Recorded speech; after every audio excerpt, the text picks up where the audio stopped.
are with us in this building tonight. If I don't know you, my name is Brent. And on the count of 3, I want you to shout your name. Ready? 1, 2, 3.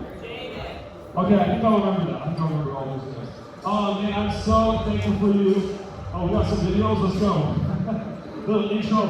Hey, we are so grateful that you guys are here in this place tonight. How many of you guys are ready for the all-nighter? Some of you, okay. Who's like, I'm kind of dreading my decision. Some of us, hey, you know what? We just had a middle school one, and I'm like, we're all kind of tired, but we're going to push through. It's going to be incredible. We're going to have so much fun. Tonight, I want to open up a little bit of a talk with you guys about some really important things that we find in our life. Now, before we do that, I got to read the room a little bit. I got to get to know you guys a little bit. I know a lot of you, some of you are new. How many of you have ever had something like awkward happen to you? Join it. A couple of us. All right, let's go. So, I don't know about you, but when I was back in the ancient dinosaur days of high school, in I think I started high school, 2013. 2013, I think is when I started high school. Way back in the dinosaur age, we, in our high school, I don't know if this is the same for you, it's probably the same for Oak Ridge, probably not just as a Wando, y'all are too right to Steiner, but it's definitely true of Ponderosa. Sorry, Ponderosa. But every single time there was a couple, there's about 3 different types of relationships that I noticed in high school. Maybe you guys relate to this as well. So the first one is this. There's the people who are dating who are like, they're the relationship that's the dating relationship. You know what I'm talking about? Like you have to question, like, wait, you guys are dating? You guys are in a relationship? Does anybody relate to that? Like, you know those kind of people in your friend group? You're like, it's like maybe they have a heart and walk on their Instagram, they're like, taken October 24th, 2024. And it's like, wait, when did this happen? I didn't even know you guys have been dating this long. Like, there's those people out there who are like, you don't even show it, but somehow you are dating and you're in a relationship. Then there's the second type of people who are like the opposite, okay? They're like, I'm gonna call this one the sinking ship situationship. The sinking ship situationship. These are the people who, like, they say they're not dating, but every time you look around, they're like together. Like every single time, they're like, no, we're not dating, we're just friends. But they're always hanging out. It's like, are you a dating or are you like, what is going on here? This is like a situation ship, or is it a sinking ship? This is the last one. These people, I'm going to call these people the in your space, in your face relationship. The in your space, in your face relationship. These people don't need any introduction at all. They like want the whole world to know that they're in a relationship. You know what I mean? Oh my goodness. That's crazy. It's like, I don't know if you like relate to this. Maybe like, think back to when like you're taking the test. Like this would always happen to me for some reason in high school. Like, you'd be so stressed for the chemistry exam. Because how many of you know chemistry sucks? Like chemistry is the worst in the world. You'd be so stressed for a chemistry exam. You take your test, you're sitting there, you're like, oh my gosh, did I get all the right answers? Did I do everything I needed to do? And so you turn your test in, you're like having this anxiety in your mind. Like, did I pass the test? I feel like there's some questions that I didn't get right. And then you walk out of the door, and like, bam, they're just like in your face, like making out. You're like, what are you doing? Like, we're on school grounds. Like, why are you doing this right here, right now? They're in your space, and they're in your face. It's almost like they scheme. You know what I'm talking about? Like, these kind of people, it's almost like they plan. It's like, all right, we're going to get together. We're done with this. Bam. Like, what are you on? Like, we're in a public high school. Y'all need Jesus. Come on, somebody. Speaking of that, when I was in high school, my freshman year of high school, I had a crush on somebody I like to call Rachel. I'm going to say Rachel. And Rachel had a really good guy best friend, also named Jacob. I would say Jacob. But for today's purposes, we're going to call him Lucifer. So, basically, Rachel is here with Lucifer and Jacob. And I remember, like, we run with football games as freshmen, where our high school was doing a freshman section in the student section. It was at the very top of it. I don't know if you guys have the same thing at your high schools, but like, you had to go all the way to the top of the student section, like seniors were the bottom, because below seniors, I guess. So I remember, it was the last football game of the year. And by the way, we were trash, okay? We have probably had the worst football team imaginable. So we would probably get blown out like 60-0 or something like that. And it was the last football game of the year, and I was like, okay, I'm hungry. So what do you do when you're hungry in the middle of the football game? Snack Shack, yo. Snack Shack is your saving grace. You walk down, I'm walking over to the Snack Shack, and there's a green, like a grassy area that's like near the Snack Shack, you can still see the field at. So sometimes people would go and like watch the game from that spot. So I walk by it, and it's not uncommon to see this, but there's like some couples sitting there, enjoying the game, enjoying the time. I'm like, okay, whatever. I go get my Snack Shack snacks. I get some strawberry Pop-Tarts, because how many of you know strawberry Pop-Tarts are the best Pop-Tarts that actually exist on planet Earth. I swear by it, it's so good. I grab my food and I start heading back to the stands. And I see the same people that I saw walking by on the green. And then all of a sudden I have to do a double take. Because one of them looked like Rachel. And I started noticing that Rachel and Lucifer, Jacob, oh my gosh, they were going at it. I'm like, what are you guys doing? At a game, like stop kissing. Like this is weird. This is odd. Like what is going on in this moment right now? If you're like me in this moment, you start to like have your heart broken. You're like, oh my gosh, I'm never going to recover from that moment. Still to this day, I'm therapy. I'm just kidding. But I think oftentimes when heartbreak happens, when bad things happen, unexpected things happen in our life, we begin to ask this question: do I have a future? Do I have a future? Here's a question that we're all asking. Maybe you're a senior in the room, you're asking the question: do I have a future at this college, at this university? Maybe if you're even a sophomore or a freshman in the room, maybe you're asking the question: do I have a future on the sports team or the football team or the varsity team? And do I have a future with these friends? Do I have a future with my grades? Do I have a future? I think it's the question every high schooler is asking. Do I have a future? I'm going to read to you guys John 17, verses 20 through 13. It says this. It should be on the screen as well. My prayer, this is Jesus speaking, by the way. So what I'm about to read you is what Jesus is praying over us today and over the people of Israel as he's talking to the Father in heaven. This is what he says: my prayer is not for them alone. In other words, those people, everyone outside, everyone in the world. I pray also for those who will believe in me through their message. What is that message? That all of them may be one. Father, as you are in me and I in you, may they also be in us, that the world may believe that you have sent me. I have given them the glory that you gave me, that they may be one as we are one, and I and them, you and me, so that they may be brought to complete unity. Then the worlds will know that you sent me and love them even as you have loved me. What Jesus is saying here is he's saying this message that he brings is this message of love. And for many of us in this room, I don't know where you walk in today, I don't know what your history has been or what your life has looked like, but I can't say this, that there's a God who loves you. There's a God who's for you. There's a God who sent his son to live on this earth for 33 years so that you could have a relationship with him. This idea of love is in the center of it. But here's the problem. When we ask this question, do I have a future? There's two sides here. There's a worldly side that says, do I have a future in this world? Will I get a job someday? Will I have a family? Will I have a wife and friends in God? Will I be able to live in this world? This other side of us that has to ask this question: what is my future with God? What is my future with God? The other day I was hanging out at a coffee shop because I'm addicted to coffee. So it's bad. But anyways, at this coffee shop, anybody ever have those days where you just don't want to talk to anybody? Like, I'm kind of an outgoing person, but I have this introverted complex too. Like, maybe it's like first period, I don't know. You're just got to school, you're tired, you're like, that's what class.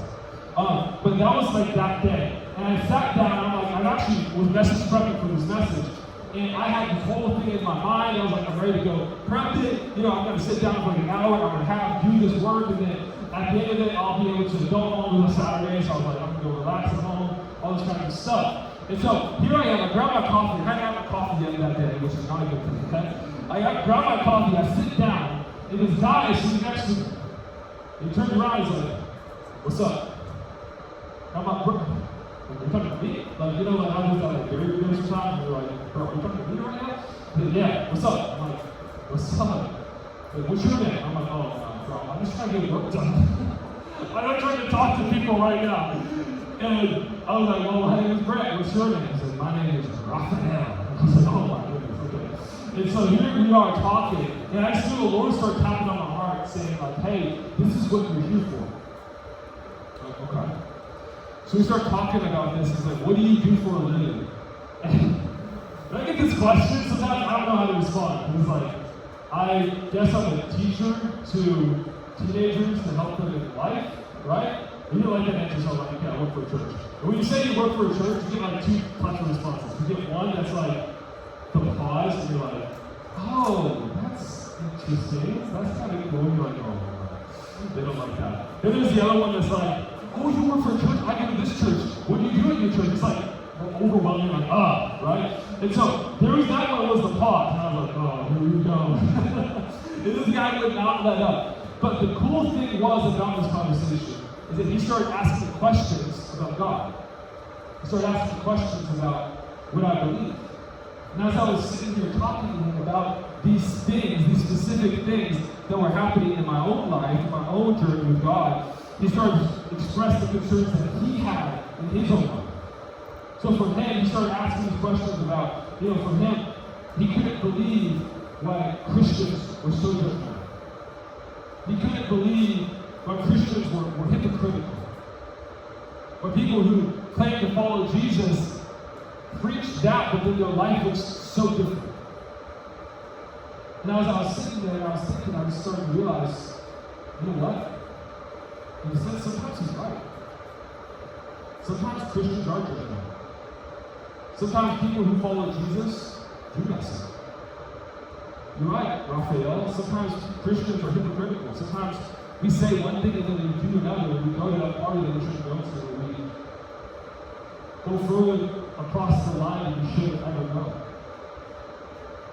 And he was like blown away by these things. I was like, what? Because to him, here's the difference. To him, Christianity is a religion. It's something that you ascribe to. It's like a newsletter. It's like a Netflix plan. You subscribe to Christianity. But then I started talking to him about this other side that I think that he couldn't ever grapple his head around. And I started talking about how when we follow Jesus, it's about a relationship. It's not about religion. It's about a relationship. And when we put our faith in God, what actually happens is that there's this transaction where we receive the love of Jesus, and then we are also able to give that love back to Him. And so when we subscribe to a religion, when we say, oh yeah, I'm religious, I go to church, the church is amazing, but your faith is built off of a relationship. So that when you're dealing with these things, when you're looking at life, and you're making decisions about your life, right, do I have a future? Do I have something for me in this future? Maybe your future starts with where's your relationship with Jesus? Can I tell you, your future can be Jesus. Your future can be decided by what you put your faith into.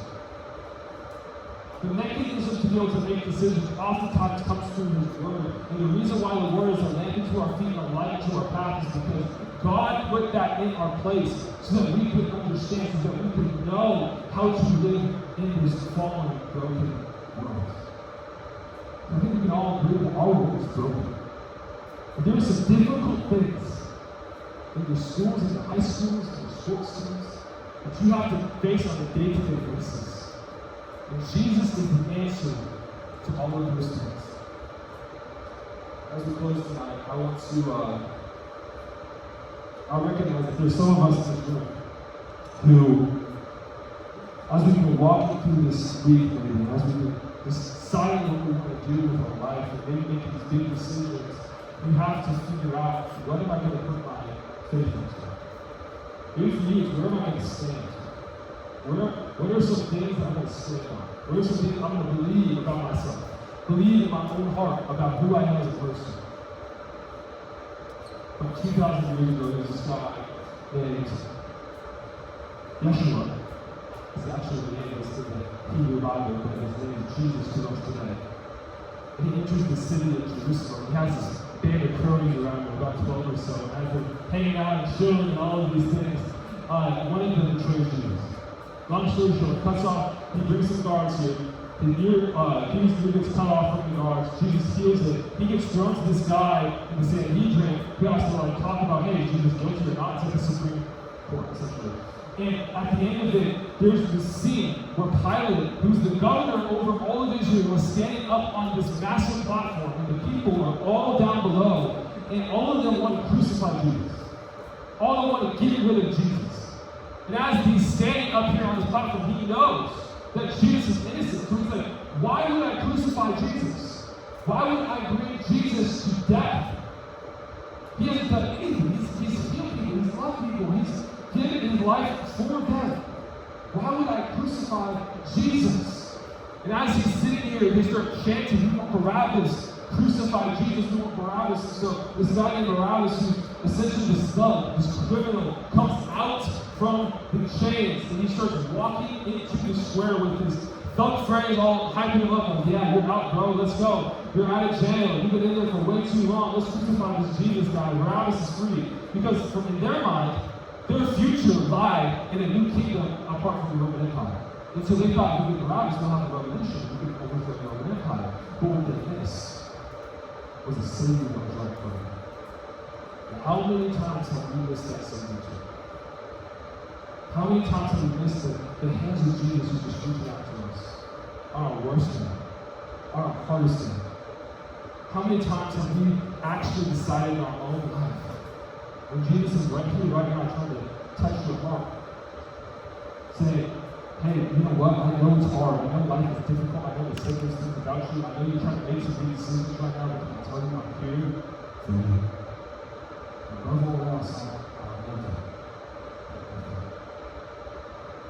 Since that, I really do believe that Jesus is speaking those things over your heart, over your minds, over your life. The question you have to leave with tonight, as we go off into this amazing fun night we're going to have in a couple of minutes, is simply this. Where is my future based on? Because is it based out of this world? Is it based out of, oh, I got to do better on my grades, I got to do better to get to that college, I got to get into the right relationship, so maybe I'll be popular, I'll have friends. I want to tell you, some of those things can be important, like college and grades, but if your entire life is based off of that, and your value, your identity is not placed in a God who loves you, who's for you, who's with you, then what will happen is that far too often your life will get based on those things, and you won't be able to have the joy that comes with the Lord. That's the difference. That's the joy that Jesus wants to do. So here's what I want us to do in this moment. I know there's many of us in this room from all different kinds of walks of life. And some of you are part of those youth and come regularly. Some of you are not. And we're so glad that you are here tonight. It's going to be incredible the next 10 hours or so. I don't even know what the math is, but it's going to be incredible 10 hours or so. Here's what I want you to do though. As we close out this time, I just want you to go ahead and close your eyes, bow your head. Bow your eyes, close your head. I did that on purpose.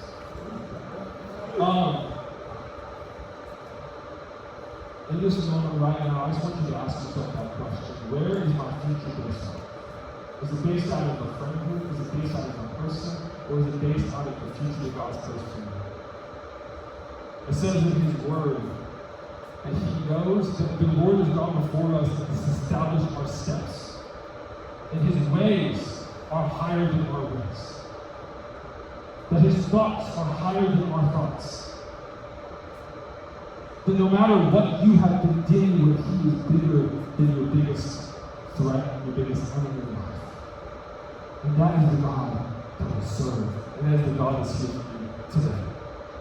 So if you're in this place, and you want to have access to a God like that, or maybe you're in this place, and you know what? If you're just being honest, you say, man, I have placed my future way too much into those things over there in this world.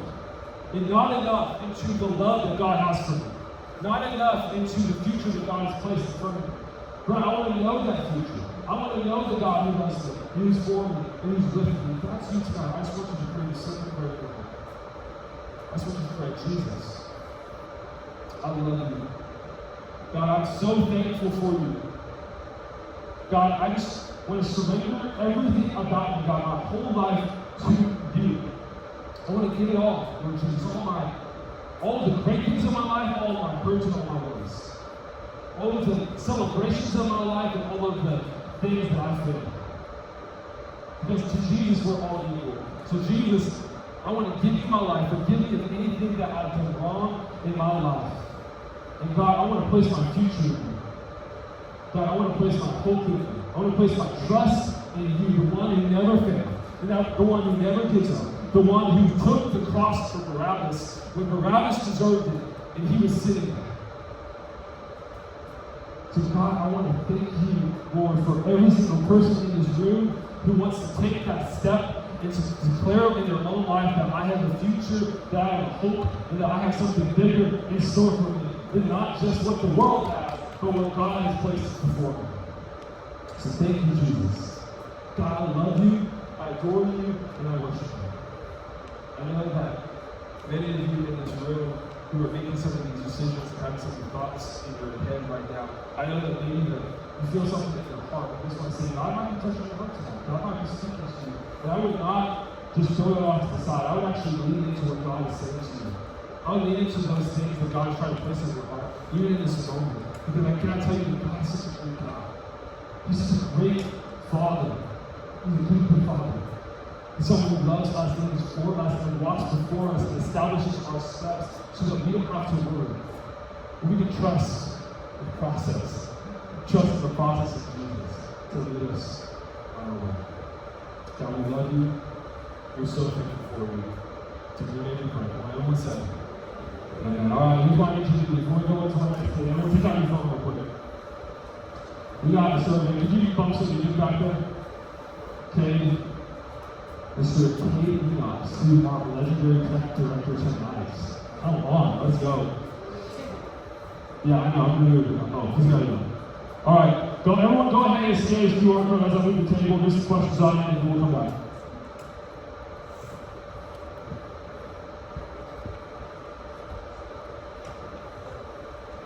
I don't know if you got some music back there, but we're going to start with that.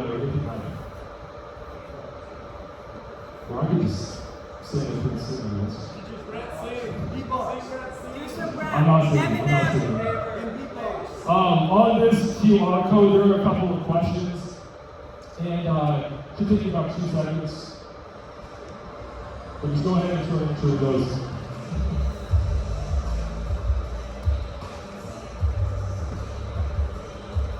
Cool. How are we doing? Good? Everybody need more time? Okay. I mean, there's a few people still trying to spin it, so I'll give it a couple more seconds.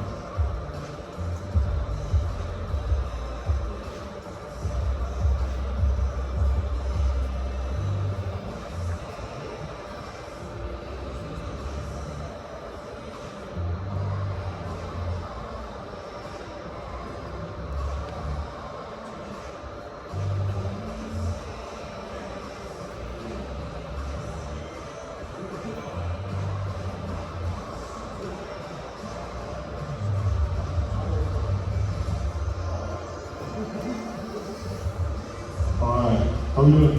Anybody need more time? Say done if you're done. Say not if you're not.